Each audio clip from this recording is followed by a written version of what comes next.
ಎಲ್ಲ ಲಿಂಗ ಹುಟ್ಟದಿದ್ದರೆ, ಸಿದ್ಧಲಿಂಗ ಗುರುವಿನನ್ನು ಪಡೆಯದಿದ್ದರೆ, 3 ದಿನ ನೆಲದಲ್ಲಿ ಕೂಡದಿದ್ದರೆ, ಗುರುವಾಜ್ಞೆಯಂತೆ ತಾ ನಡೆಯದಿದ್ದರೆ, ಸುಡುಗಾಡ ಸುಕ್ಷೇತ್ರವ ಮಾಡದಿದ್ದರೆ, ವೈರಾಗ್ಯ ಮೂರ್ತಿಯಾಗಿ ಮೆರೆಯದಿದ್ದರೆ, ನಮ್ಮ ಮುಕ್ತಿ ಮಂದಿರ ಮುಗುಳ ಕೋಡ ಎಲ್ಲಿರತಿತ್ತು, ಅದು ಹೇಗಿರತಿತ್ತು?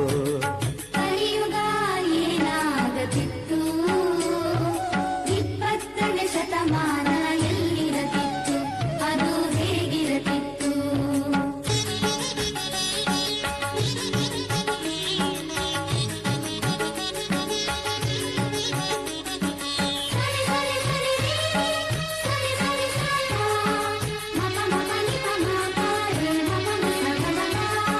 ಜಂಬಗಿಯಲ್ಲಿ ಸಿದ್ಧರಾಮ ಜನಿಸದಿದ್ದರೆ, ಸಿದ್ಧಲಿಂಗನ ಅವತಾರಿಯಾಗದಿದ್ದರೆ,